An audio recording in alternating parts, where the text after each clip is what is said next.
I'll never forget the night of the big storm. I was only 11 years old, and my parents had gone out for a rare dinner date, leaving me home alone for the first time. It felt like a rite of passage, a step towards being a grown-up. I was curled up on the couch, watching a movie, feeling pretty proud of myself. Then, the lights flickered once, twice, and plunged the entire house into darkness. A power outage. At first, it was kind of exciting. I fumbled around for the emergency flashlight my dad kept in the kitchen drawer. Its beam cut a shaky circle through the oppressive dark, making familiar objects cast long, monstrous shadows. The wind howled outside, and rain lashed against the windows like tiny, angry fists. The comforting sounds of the house, the hum of the fridge, the low thrum of the TV were gone, replaced by the symphony of the storm. I decided to make a little fort in the living room, just like I did when I was younger. I gathered pillows from the couch and blankets from the linen closet, creating a small, cozy nest. For a while, it worked.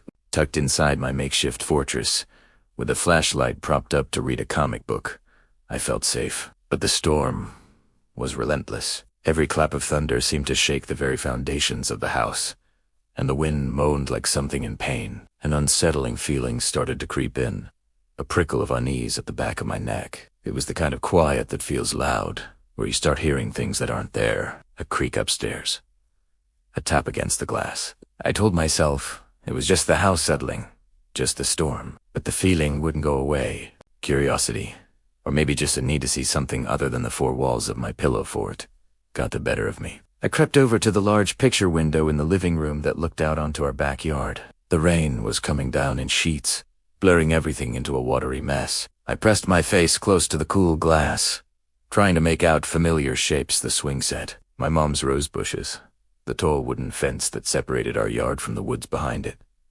And that's when I saw him. For a second, I thought my eyes were playing tricks on me. Standing perfectly still by the back fence was a figure. A man.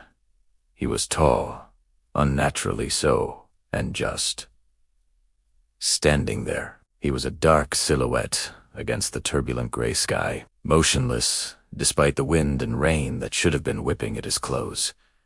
My heart hammered against my ribs. Who would be standing out in a storm like this? He wasn't moving. Not an inch. He was just watching the house. I ducked down below the window, my breath catching in my throat. This had to be my imagination. It was dark. I was scared. It was probably just a weirdly shaped bush, or a trick of the light. After what felt like an eternity, I cautiously peeked over the windowsill again. He was still there. Same spot, same unnerving stillness. A cold dread, far colder than the chill from the window pane, washed over me. This wasn't my imagination. A man was in my backyard, staring at my house during a power outage. I backed away from the window slowly, my legs feeling like jelly. I didn't want him to see me. I didn't want him to know I was here, and that I was alone. I retreated to my fort, but the cozy feeling was gone. It felt like a trap now. The thin blanket walls offered no protection. Every creak of the house was him. Every gust of wind was him trying the doorknob. Minutes stretched into what felt like hours.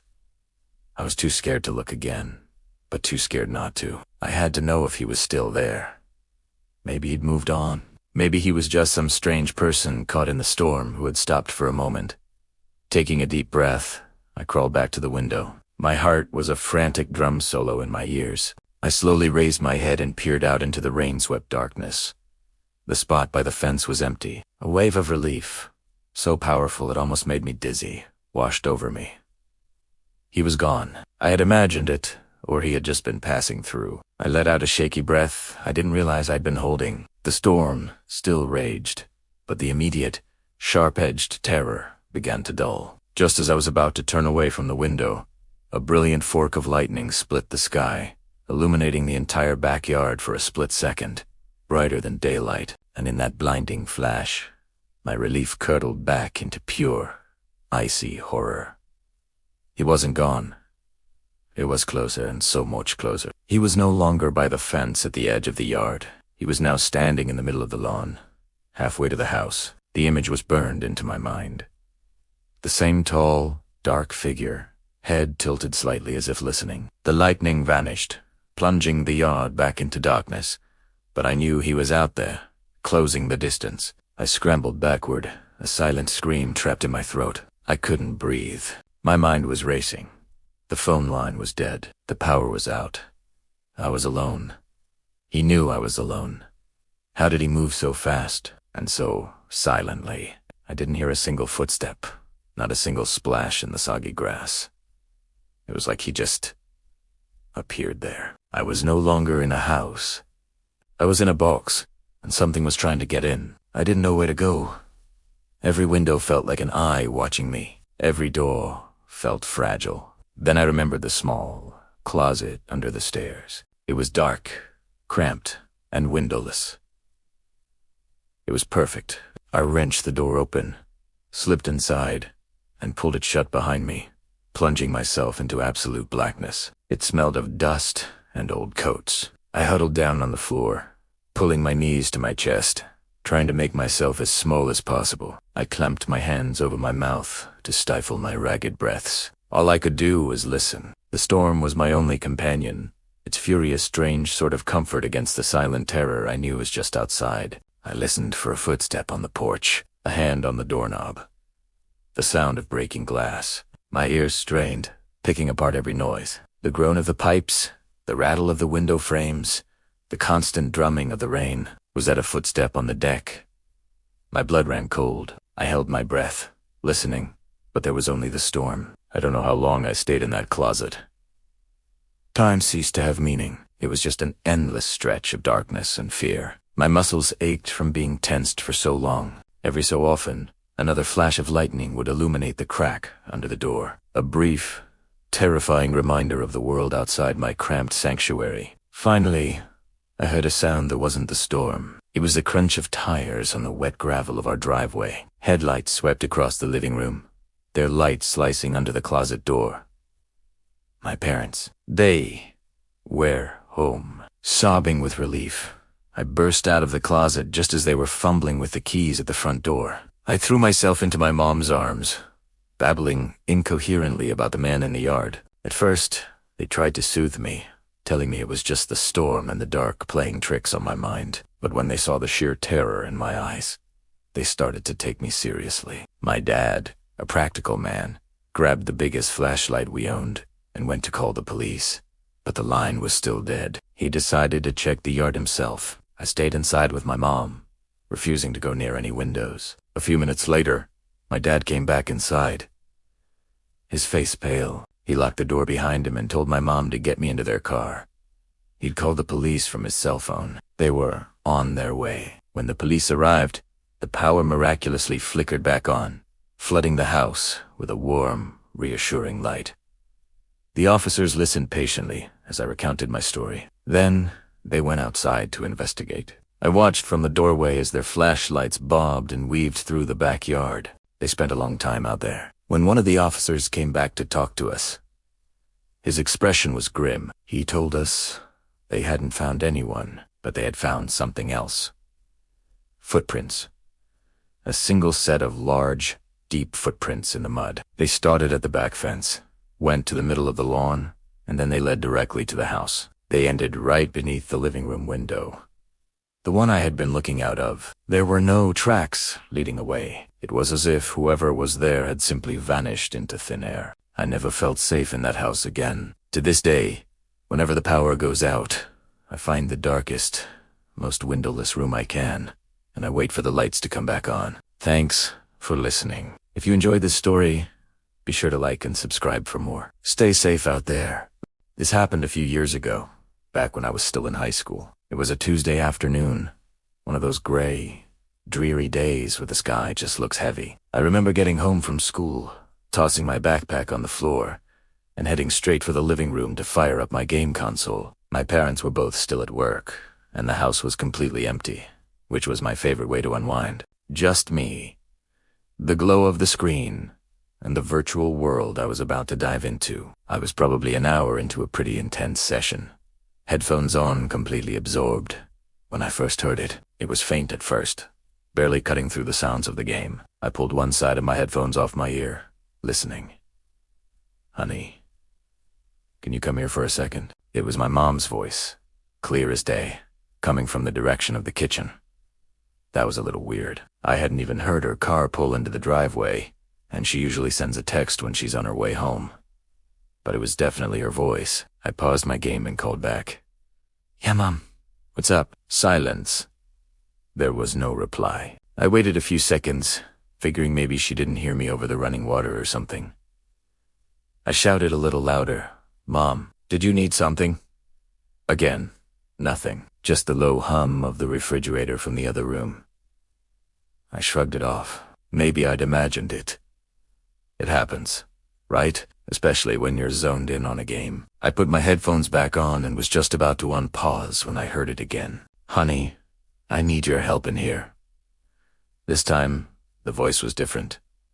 It wasn't coming from the kitchen anymore. It sounded like it was right outside the living room door, just down the short hallway. My heart did this little stutter step in my chest. It was still my mom's voice, but there was an odd quality to it. A kind of strained, flat tone that wasn't right. I took my headphones off completely and muted the TV.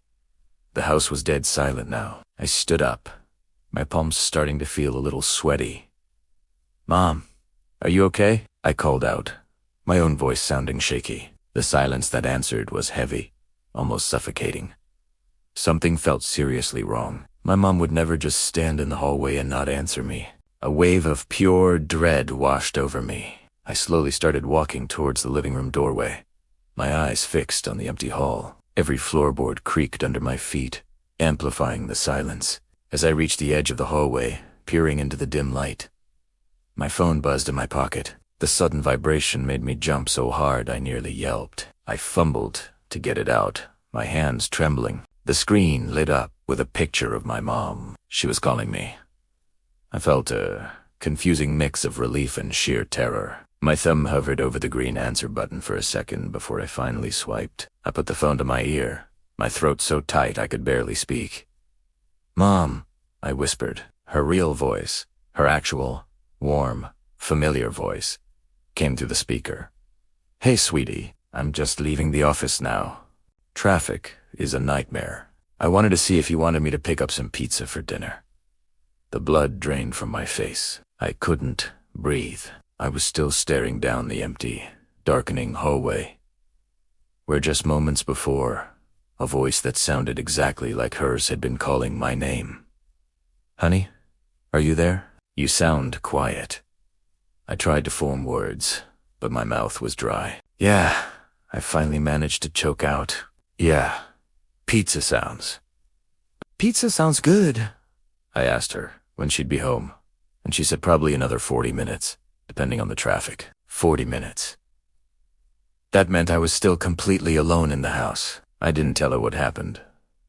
How could I? "Hey, Mom, some weird voice that sounds just like you is in the house with me." She'd think I was crazy or just trying to scare her. So, Hust sighed. "Okay, see you soon," and hung up. The second the call ended, the silence of the house crashed back in on me. It felt 10 times more menacing than before. I stood frozen in the middle of the living room, too scared to move, too scared to even breathe too loudly. My mind was racing. Who or what had called my name? How did it know what my mom's voice sounded like? I backed away from the hallway, keeping my eyes locked on the doorway, and slowly retreated to the far corner of the living room, sinking down onto the couch. I didn't turn the TV back on. I didn't put my headphones back on. I just sat there, rigid, listening to every single tiny sound the house made. The groan of the pipes, the whisper of the wind outside. Every noise made my heart leap into my throat. I thought about calling my dad, but he worked even further away than my mom. I thought about calling the police, but what would I say? I hadn't seen anything. I'd just heard a voice. They'd dismiss it, so I just sat and waited. It was the longest 40 minutes of my entire life. I kept my phone clutched in my hand like a lifeline. I didn't hear the voice again, but that almost made it worse. The not knowing where it went, or if it was still there, just waiting, was pure psychological torture. I kept imagining it, a perfect mimic of my mom, standing silently in one of the dark rooms, watching me. When I finally heard the crunch of tires on the gravel driveway, I've never felt such a profound sense of relief. The sound of her keys in the lock was the most beautiful sound I had ever heard. The moment she walked in, dropping her bags and calling out my name for real this time, I practically sprinted to the door and gave her a hug. She was surprised, laughing and asking what got into me. I just mumbled something about being glad she was home. I never told her the full story. I never told anyone, really. It sounds too unbelievable. But to this day, whenever I'm home alone and I hear an unexpected noise, a cold chill runs down my spine, and I never, ever answer a voice calling from another room until I'm absolutely sure who it belongs to. Thank you for listening to my story. If you have any strange or unexplainable experiences of your own, I'd love to read them in the comments below. Stay safe, and don't forget to like and subscribe for more content. My parents always said I was a responsible kid, mature for my age, they'd call me. That's probably why they felt okay leaving me home alone for the first time. It was just for 30 minutes. A quick run to the grocery store. 30 minutes. It felt like an eternity. Before they left, my mom ran through the checklist. Front door locked. Check.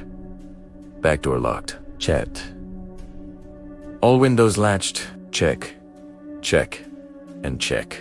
I even did a final round myself after their car pulled out of the driveway, just to be sure. I felt a little thrill of independence, a surge of grown-up pride as I settled onto the couch, the remote in my hand, the whole house to myself. I clicked on the TV, letting the familiar noise of a cartoon fill the silence. The house was quiet, almost too quiet. Every little creak and groan of the old floorboards seemed amplified. I told myself it was just the house settling, the way it always did. Nothing to worry about. I was safe. I was locked in. That's when I heard it. Knock. Knock. Knock. It was soft at first. So soft, I thought I de-imagined. Italiano? Maybe it was the TV. I muted the volume, my heart starting to thud against my ribs like a trapped bird. The house fell silent again. I held my breath, listening. Knock. Knock. This time, it was louder, clearer, and it wasn't coming from the front door. It wasn't coming from a window. My blood ran cold as I realized where the sound was coming from. It was coming from down the hall.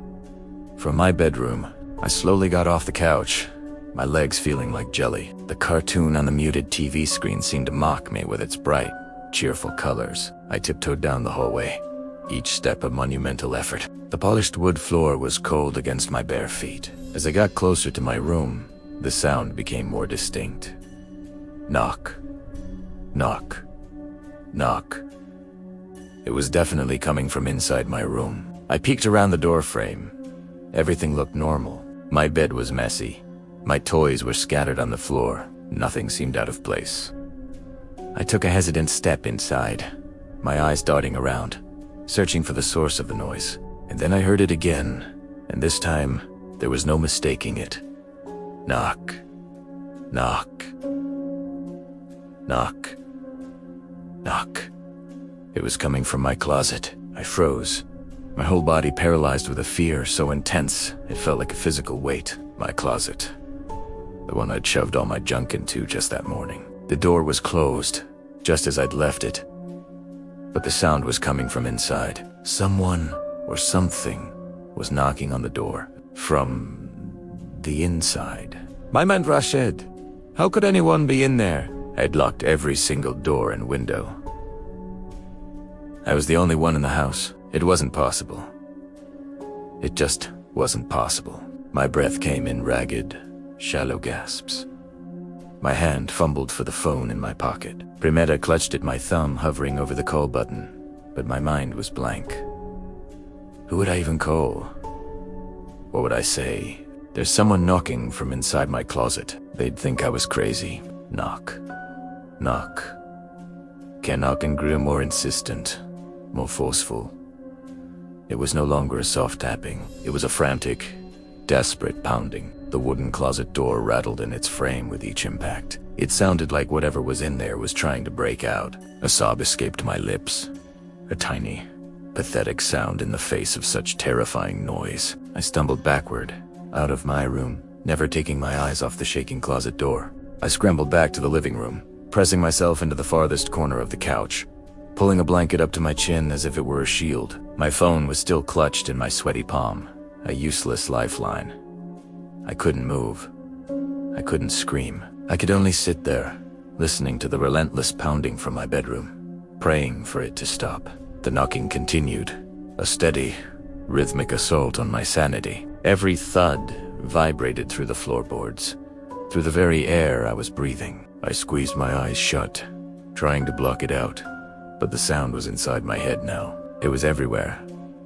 Minutes stretched into what felt like hours. I lost all track of time, trapped in a terrifying limbo. Was this real? Was I dreaming? Then, as suddenly as it began, it stopped. The silence that followed was somehow even more terrifying than the noise.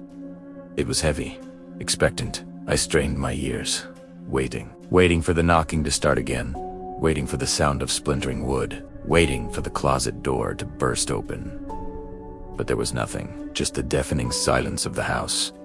I don't know how long I sat there, frozen in terror. It could have been 5 minutes. It could have been 20. My entire world had shrunk to that silent hallway, to the unseen threat lurking in my own bedroom. Then, I heard a new sound. The sound of a key turning in the front door lock. My parents. Relief washed over me so powerfully my legs almost gave out. I didn't even realize I was crying until my mom rushed over, her face a mask of concern. "Honey, what's wrong?" "You're white as a sheet." I couldn't speak. I could only point, my hand trembling, down the hallway, toward my room. My dad, sensing my genuine panic, immediately went to investigate. My mom held me close, stroking my hair, murmuring comforting words. I heard my dad's footsteps walking down the hall. I heard him enter my room. I held my breath, waiting for his reaction. "What is it, honey?" my mom asked again, her voice soft. Before I could answer, my dad called out from my room. His voice was strange, tight with a confusion that bordered on alarm. "Hey, why is the closet door wide open?" I pulled away from my mom, my eyes wide with a fresh wave of horror. We both stared down the hall, into the dim light of my bedroom, and from where we stood in the living room, we could both see it clearly. The closet door, which had been closed just minutes before, was now hanging wide open, revealing the dark, empty space within. It was empty, completely empty. My parents searched the entire house, from the attic to the basement. They found nothing, no signs of a break-in.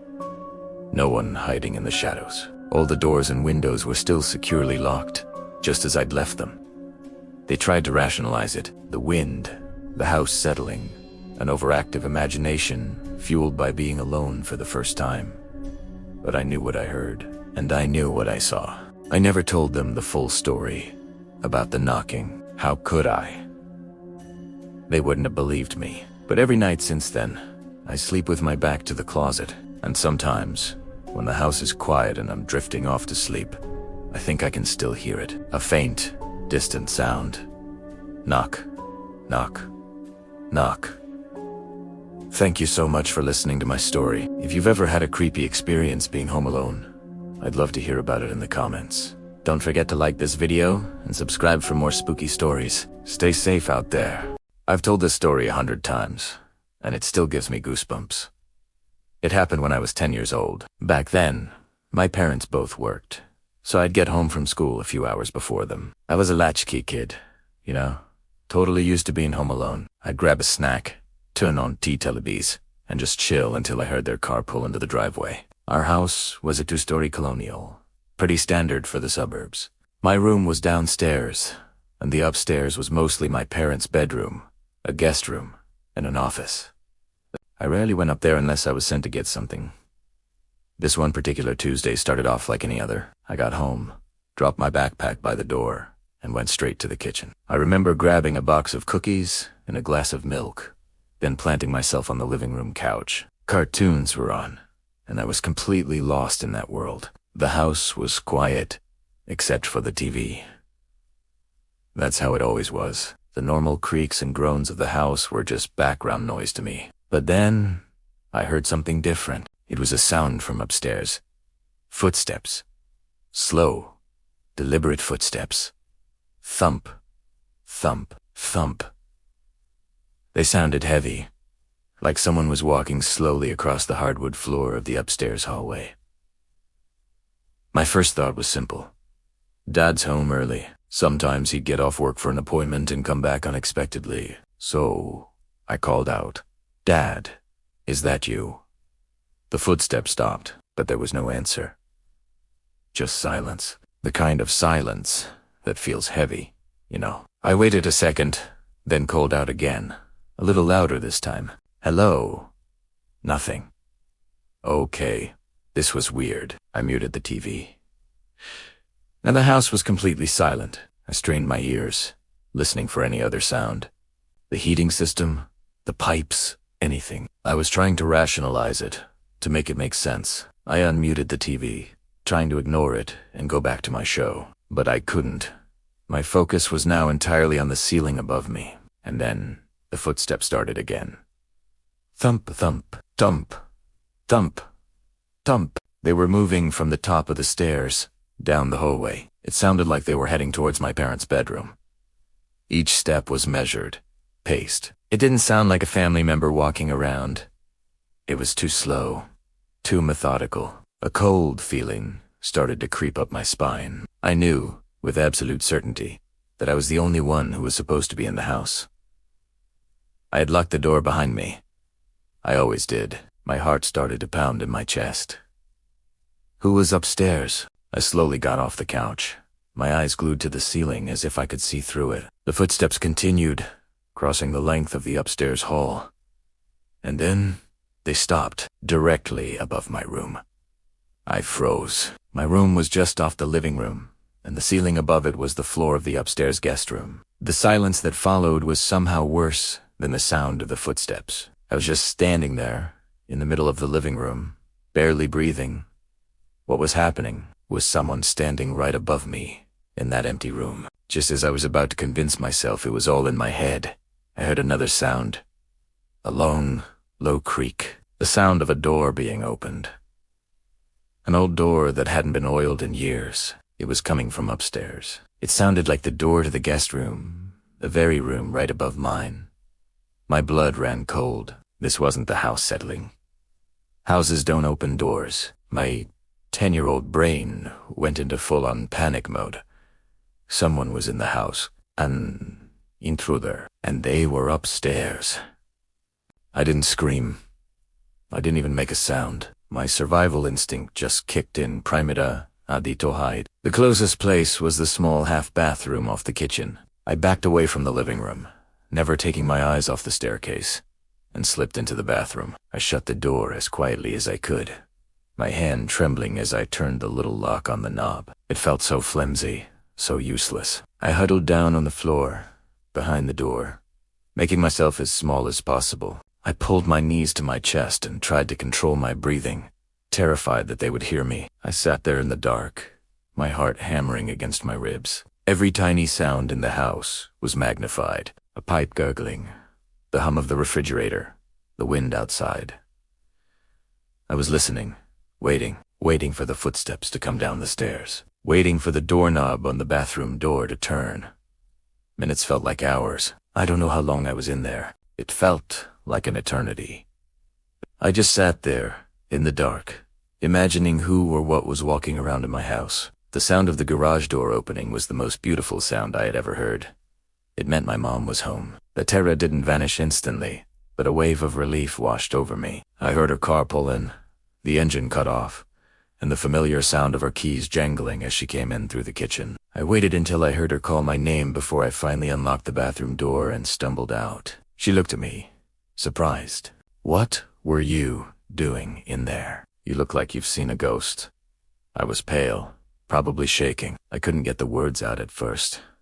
I just hugged her, clinging on for dear life. When I finally calmed down enough to speak, I told her everything. The footsteps, the creaking door, hiding in the bathroom. Tor credit.